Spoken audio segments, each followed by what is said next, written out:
Kemudian adapun dalam khabar yang ma'thur, khabar ni belum tentu hadis. Khabar ni bukan hadis lah, ya. Yang ni yang ma'thur. Khabar ni dia macam sirah, dia macam cerita, tapi ma'thur, yang boleh dipercayai. Bahawa Allah Subhanahu Wa Taala berfirman, sesungguhnya aku tidak akan mengeluarkan seseorang daripada dunia. Ya.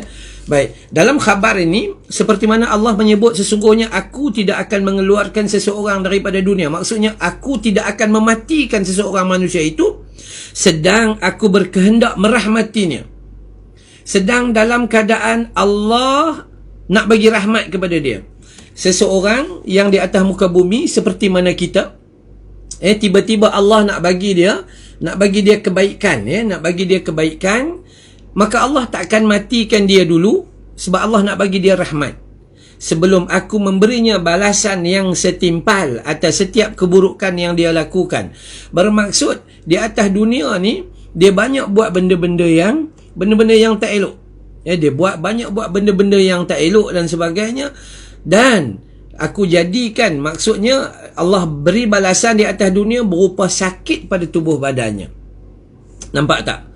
Ya, sebelum Allah matikan kita, sebab Allah bagi kita, Allah nak bagi kita rahmat. Macam mana Allah nak bagi kita rahmat?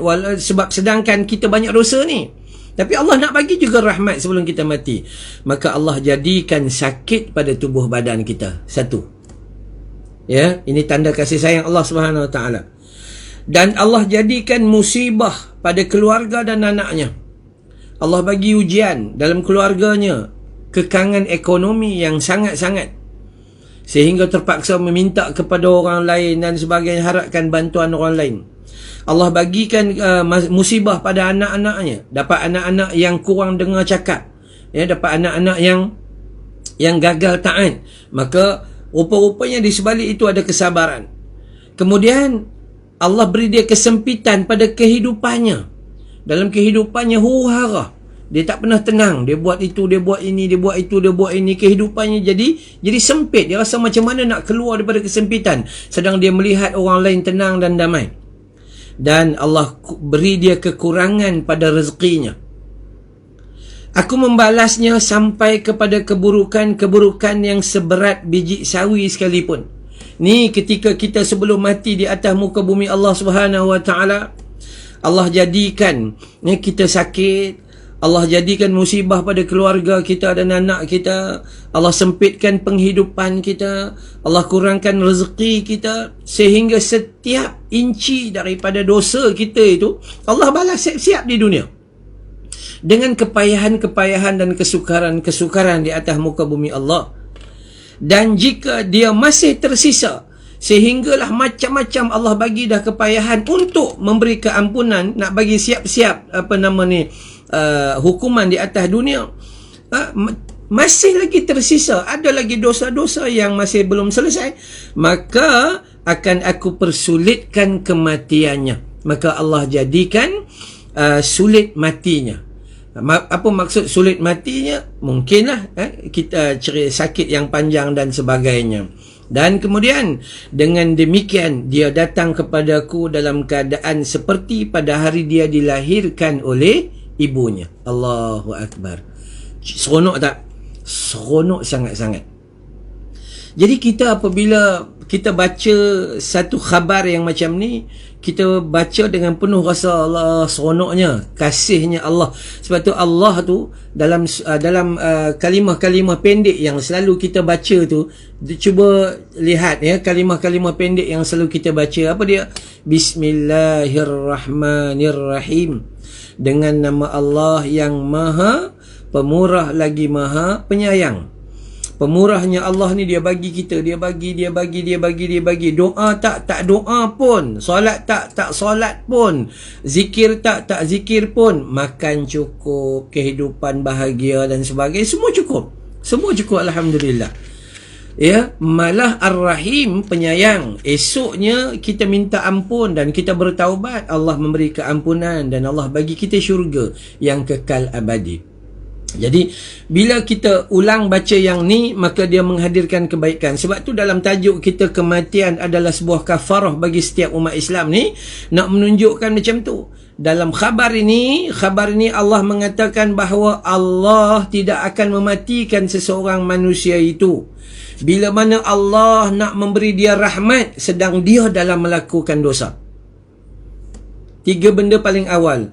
Allah tidak akan mematikan seseorang itu sedang dalam keadaan Allah nak bagi rahmat, walaupun dalam keadaan dia buat dosa. Maka macam mana Allah Subhanahu nak beri kafarah kepada dia, nak beri keampunan pada dia, nak beri balasan kepada dia? Maka Allah timpakannya sakit pada badannya. Satu, sakit pada badannya. Yang kedua, Allah timpakan musibah pada keluarga dan anaknya. Yang ketiga, Allah sempitkan kehidupannya. Dan yang keempat, Allah kurangkan rezekinya. Sehingga Allah akan membalas siap-siap di atas bumi ini, sehinggalah kepada dosa-dosa yang sebesar biji sawi. Dan seandainya masih tersisa baki dosanya, banyaknya dosa, maka Allah sulitkan kematiannya, sehingga ketika dia mati, dia hadir kepada Allah dalam keadaan seperti dia dilahirkan, waladat ummuh, seperti dilahirkan oleh ibunya. Walaupun ini bukan hadis, ini khabar yang ma'thur, cerita-cerita yang sahih, maka ini satu peringatan yang moral yang sangat besar. Pagi ni kalau kita dapat baca yang ni pun, Allahu Akbar. Jadi perkara ini perkara yang sangat-sangat jelas. Okey, betul. Dan syarat dia redha atas ujian itu, betul ke Ustaz? Ya, betul.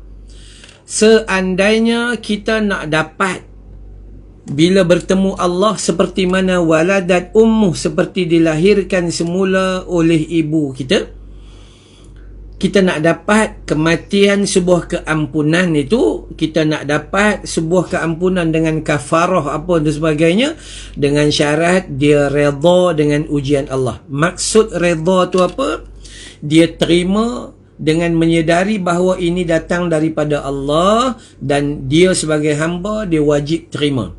Dia tidak boleh kufur, dia tidak boleh komplain, dia tidak boleh mengeluh, melainkan dia mengadu dan memohon kekuatan daripada Allah untuk berhadapan dengannya, kerana dia yakin bahawa Allah tidak akan memberikan sesuatu melainkan sesuai dengan kemampuan hambanya. Betul, Azizah Ahmad?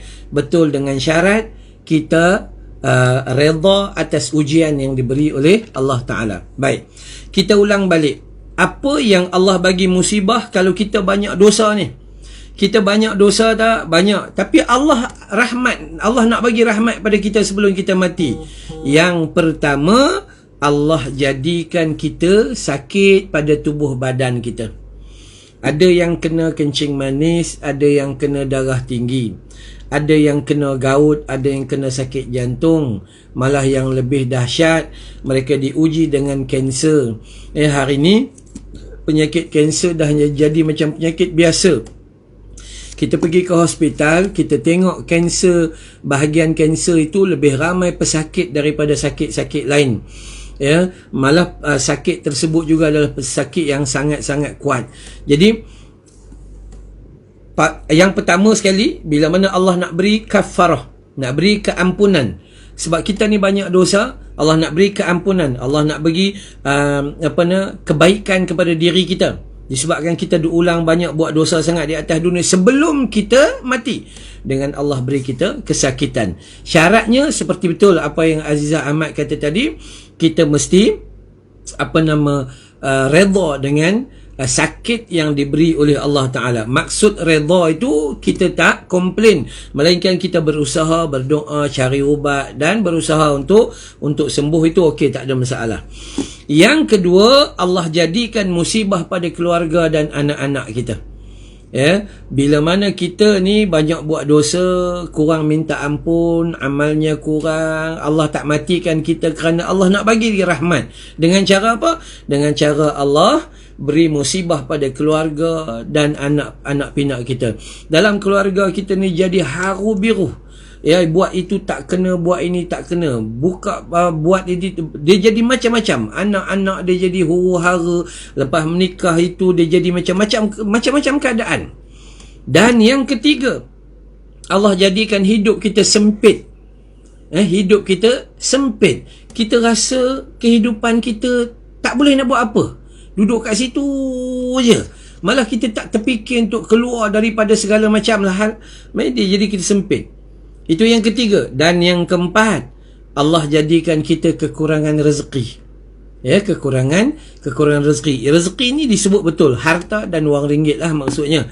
Jadi kita lahir dalam keadaan miskin atau buat perniagaan bankrupt, habis dah elok dah semua, datang pula PKP, COVID-19 dan sebagainya, maka dia jadi huru-hara dalam bab rezeki. Akhirnya kita tercalik dengan masalah dengan bank, hutang yang tak dapat diselesaikan. Saya tengok dalam surat khabar, kita tengok sekarang ni syarikat bas ekspres yang menanggung kerugian jutaan ringgit, tak mampu bayar bas mereka dengan bank dan sebagainya.